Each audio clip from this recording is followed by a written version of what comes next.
Sebastian Hoeneß is the next big thing to come out of Germany, in my opinion. He loves his side to play an attractive brand of football, fluid with shapes and being a possession-based side using a 4-4-2. I know, fairly unique. Stuttgart are currently massively overperforming, sitting in a Champions League position, generating more expected goals than Alonso's Leverkusen and with the third highest average possession in the Bundesliga.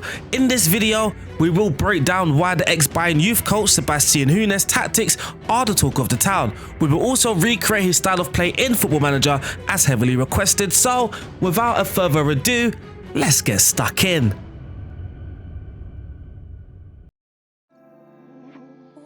Hoeneß has mainly used three formations this season: the 4-4-2, the 3-4-3, also known as the 3-4-2-1, and the 4-2-3-1. There has been occasional uses of the 4-1-4-1 and 4-4-1-1, with the idea and principles remaining. Already, there's something unique about Hoeneß's approach, especially when it comes to the use of a 4-4-2, as you don't really associate a 4-4-2 with possession-based sides, but this is also where the Roberto de Zerbi build-up similarities come into play. Stylistically, Hoeneß emphasises playing an entertaining brand of football and sets his side up in a 4-2-4 during the low build-up. And we've already mentioned the similarities with Hoeneß's and De Zerbi's build-up structure, but certainly not a copy and paste. Stuttgart are well confident in enticing the opposition's press as they also drop their central strikers, but a slight difference is how the fullbacks are in progressing play, especially with their progressive carries. They then transition into a 3-3-4 in the attacking phases, with one fullback dropping as the other pushes forward into the midfield, pinning the opposition's widest midfielder inside and creating 1v1s in the wider areas, making overlaps easily accessible and exploitable. When building from the back, Stuttgart relies on the goalkeeper Alexander Nubel, who is confident with his feet and often joins the centre-back during their team's initial build-up. Nubel's passing ability also allows Stuttgart to play out of pressure in various ways, especially in cases they need to be more direct. Guirassi's strength on the ball is an asset for bypassing the midfield during the early build-up phase, as Nubel can look straight for him. Under Hoeneß, ball carrying is also crucial for Stuttgart defenders to advance the ball and evade the opposition's press. This has been proven to be effective for them. Anton, for an example, is ranked in the 83rd percentile for progressive carries among all central defenders in the Bundesliga, which is a testament to his ability to carry the ball forward and create opportunities for the team. This is a key of Hoeneß's tactical plan, and it requires for the defenders to be comfortable on the ball and confident in their ability to carry it forward. Hoeneß has implemented a possession-based style that remains unpredictable and intense by utilising a wide variety of passes. This allows Stuttgart to create chances from different areas and situations, making it challenging for opponents to defend against, but also to prepare. The team not only create chances from wider areas through crossing, but also generate chances from central areas, with many assists originating from midfield via through balls. This plan involves taking calculated risks that are not often seen with possession-based teams. According to FBref, Stuttgart have completed the second most through balls in the Bundesliga, just one behind the chart leaders Bayern Munich. On average, Stuttgart completes around 2.70 through balls per game, showcasing their attacking intent. When progressing, while we see Hoeneß's men use the central areas, their fullbacks are also frequent and effective with their use of progressive passing. A key move in Stuttgart's build-up is the fullback collecting the ball from around the halfway line and looking to move it into the high central zones. Primary progression relies on carrying and releasing a killer line-breaking pass for an attacker to run to, as well as the willingness to overlap or underlap depending on the situation, where Stuttgart often utilize to create opportunities. So, in addition to the through balls, Hoeneß emphasizes the importance on being effective from crossing situations. His Stuttgart team are willing to cross from either flank when the opportunity arises, with the box usually packed with multiple attacking options. Whilst crossing might not be the main attacking tactic, it's clearly proven to be effective for them, but it also highlights the variety in creating chances. And despite being one of the most dominant teams in terms of possession, they do like to play at a decent pace. Stuttgart are ranked third in the German league in terms of the number of passes made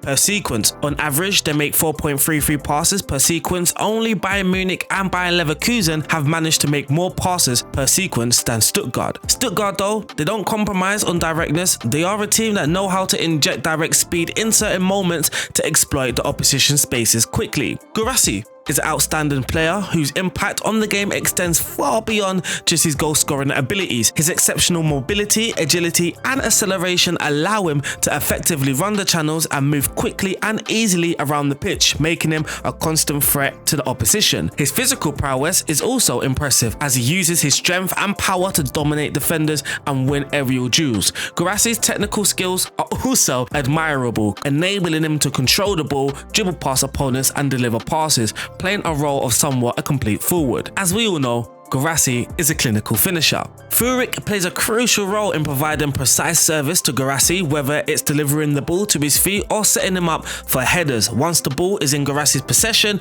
it's up to him to convert these opportunities, and he has been performing exceptionally well in that aspect this season. On the other side, Silas doesn't exactly have the same level of creativity as Führich, but it is still pretty dangerous and effective. That's Hoeneß' side going forward, looking to create opportunities and score goals. How are they defending?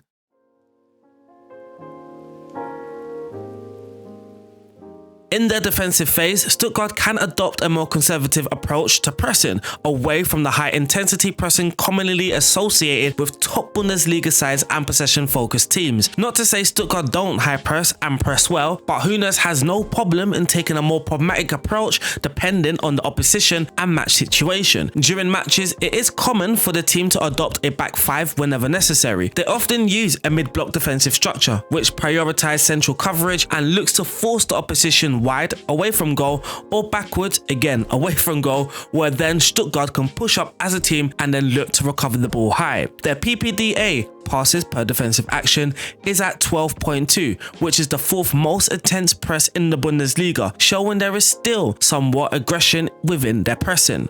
Stuttgart is currently ranked 5th in the Bundesliga for high turnovers this season. However, impressively, 10 of these turnovers have resulted in goals, which, remarkably, is double the output of any other team in the league. Hoeneß' side, it's evident that their high pressing tactics are effectively translating into tangible goal scoring opportunities. They are forcing the opposition into making mistakes and capitalizing on them. It's not only deemed exciting to watch, but also highly effective. Stuttgart's impressive performance in converting turnovers into goals is a testament to their clinical finishing, and they are currently one of the most exciting teams to watch in Bundesliga without a doubt. And with their in and out possession tactics, they are likely to continue to cause problems in the league.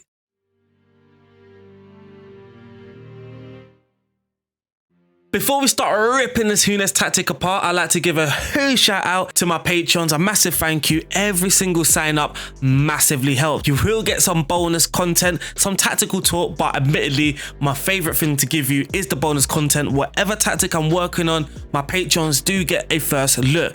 And this tactic here, this Hoeneß one, we managed to beat Bayern and Leverkusen back to back. Leverkusen at home, Bayern Munich away, and those on Patreon got to see that. So make sure you do join people like Saud, Soren, Gwyn, AJ, Newis, Wormwood, Mark, Velasquez, FM Streamed, Rom and Tom. Just join the gang, join the gang. I'll see you there, but also see you in FM. Yes, it's time to break down the tactic. If you are only here for the tactic, then make sure you don't miss out any important information. Now, I did have a little wobble on YouTube. I did have a little complaint because some people were complaining I gave out different variations. One person even said your tactic can't be that good if there's 7 different variations, and for me, it's quite easy to kind of grasp the idea that every club have different players. Martial isn't an ideal pressing forward. I can get better results using an advanced forward or a poacher, which I used a poacher. In games, I will be using a different variation to hold onto a point to get 3 points. I'm not just going to sit there with one tactic and just... Do you know what I mean? So yeah, sorry for the run. Even this tactic, there's a 4-4-2 mid-block. There's one with a high press. There's a 3-4-2-1 with a ball-winning midfielder looking to hold a result, like I just mentioned. And there's the 3-4-2-1 that you would start off in that game with. Of course, if your team's more suited to a high press, use the high pressing. With Stuttgart, for realism, I was using a mid-block. Against those very weak sides like Darmstadt, I just used high press because we could. Let's break down the tactic now, man. So the team instructions, the mentality is on balance. I didn't actually boost this. Now, I said in games, I do make tweaks. I mostly make tweaks to the instructions and player duties before I start pressing the mentality. Because of course, mentality affects the whole squad, as in or whereas I can get a winger to be more attacking or a DM to be more attacking and get them to join the attack. The attacking width is set to fairly narrow, so there is more of a focus to play through the middle areas, but we're not completely set on that. We will get the ball out into those wider areas a lot.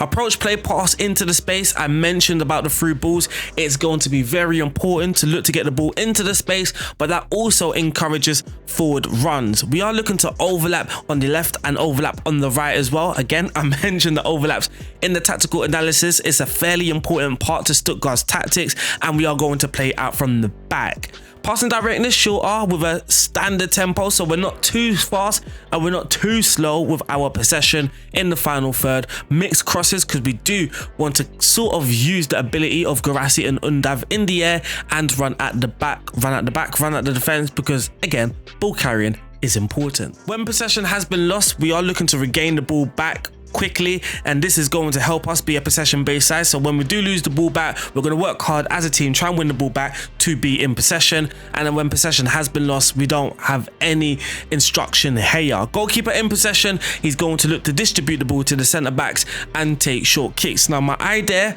or the decision behind this is to kind of let the team determine whether it's a good idea to counter attack, whether it's a good idea to hold their shape. So it's basically on the team. Lastly, out of possession, we do have a mid block. I am using a much higher defensive line. I wouldn't say Stuttgart's defensive line is incredibly high. I mean, they do like to sometimes drop into a back five as well, but getting that back five, impossible to do in Football Manager. So I just felt it's better to minimize those lines in our mid block, make it compact, trigger press more often, and prevent the short goalkeeper distribution. Now, I was also using trap outside, but I mean, I think it done more damage to the tactic. I think it made players' positioning even a bit more weird. Basically, I don't think it worked as it's designed to work, if that makes sense.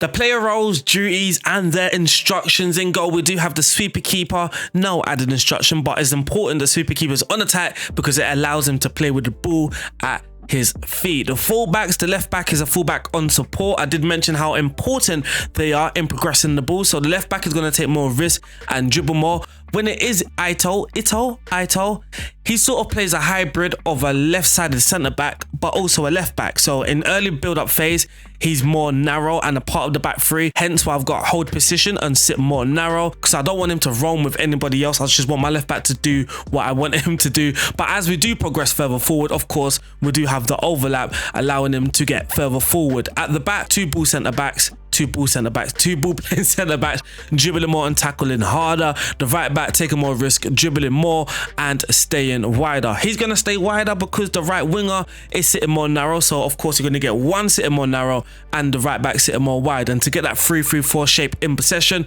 it's going to be fairly important that he doesn't stay wider. Now this is just increasing that tendency. What you will notice in games, sometimes there is a bit of a double up with your right back standing on top of your right midfielder. The left winger, Fulric, slightly different with his responsibilities. He's going to be taking more risk, crossing left often, roaming from his position, so find pockets to pick the ball up, get it, drive further forward and sit more narrow. In midfield, we've got Angelo Stiller. Oh, what a player.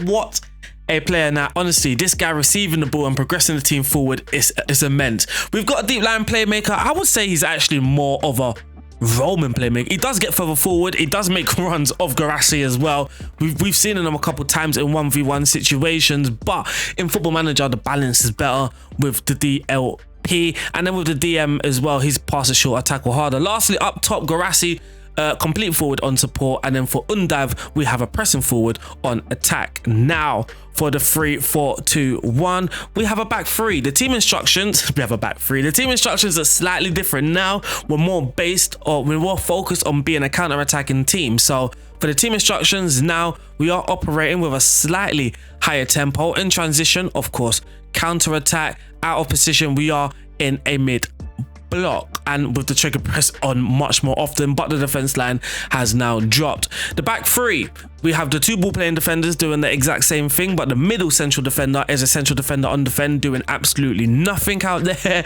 The right wing back taking more risks, crossing more often, dribbling more. Now we've lost a winger, so now I want my right winger to cross more often than usually, and then the left winger again cross more often, as he's the only player responsible for this flanks crossing and take more risk. In midfield, similar, dribble more and tackle harder on the DLP, tackle harder on the DM, and then on the left hand side of the attacking midfielder on attack, dribble more, move into channels and tackle harder, sort of a second striker, shadow striker, whilst the right sided one is more of a creative player, again roaming from positions, looking to find pockets and take more risks. Lastly, up top, a pressing forward on attack. Now the different variations, so the 4-4-2 high press is no different to the first one. The only difference is quite literally the out of possession tactics, where we are now a high pressing line of engagement. The defensive line has dropped, and we are also getting stuck in and stepping up more, which I believe weren't there. And of course, for the 3-4-2-1 ball winning midfielder, when they're trying to hold a result,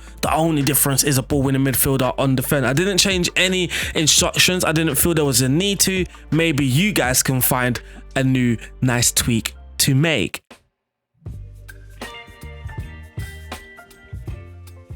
So here we are, building out from the back. Nubel playing the ball short to Anton Hess. He's going to play it into Silas. Of course he is. Playing more narrow, but now we've got that overlap here. Here we got 2v1, like I mentioned in the analysis. Silas and Stenzel. Silas plays a through ball into Undav, into Garassi. It's a lovely goal. Absolute lovely goal. I think the second one's Garassi's second one was a penalty. The second goal comes from a throw-in. Ito, the left back, he's just going to drive it forward into the box. Full right! There's the penalty, buries it, no chance.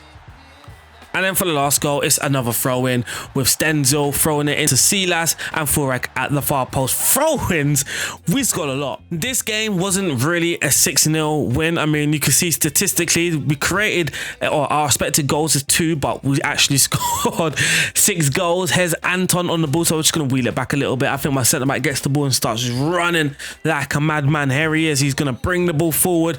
This though is actually fairly risky, as it's just now left a complete open space for Marmush to receive if they got the ball, but they don't. Full right at the far post with that back header. Far post header, back header.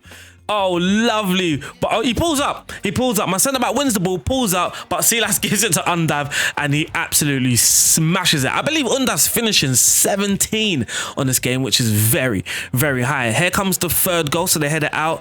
Vagunman. Now, he used to be a wonder kid on the old FMs. Here's Anton, brings the ball forward, plays it into Angelo. Steal out. Lovely ball. Pass it into the space. Silas, Undav. Easy goal. Easy goal, that one. Ito throwing it into Furlike. So I told you about these throw-ins, and I mean, I think every single Furrak's goal came from a throw-in. Here's Vagoman, so let's wheel this back as well. There might have been some build-up play involved, so it starts from a deep free kick. Now he could have just played that to his centre-back partner, but he's chose to be risky there. Lovely combination, play down the right-hand side. Here comes the fullback getting further forward. Silas comes to help, plays it, bang that, lovely, absolute lovely. And then for the last goal, we have a bit more build-up play once again, so we're going to go all the way back. It comes from a throw-in. Stenzel into Milot, plays it back to the goalkeeper, Nubel into Zagadou, into the left back. Here's Furik. He's going to run at the defender. I mean, this is what he does. Direct creator. Undav holds. Oh, what? Hold up play. But there is Angelo Stiller. So our DLP, as you can see, played a 9.8 in that game, getting 2 goals and an assist. But you do see him joining the box and getting further forward. I mean, I saw this game here. Garassi with 2 goals. Garassi with 2 goals in this game as well. This will be the last goal before looking at the results. So more build-up play. Anton plays it into Vagnoman. There it is. Vagnoman tries to play through ball. Woo! Garassi just smashes it into the top corner. Here's Anton, plays it out wide to Vagnoman. Vagnoman, I remember this move. I remember this one. Finish, absolute finish. And then for the last goal of the day, here's Luca Nets, plays it into Wolba. We're going to press here, aren't we? I mean, we're not pressing high aggressively, so this is us using the mid-block version, of course. I mean, Garassi though, he's just like, hey, just give me the ball. Give me the ball, and we beat them comfortably. So now, time for the results.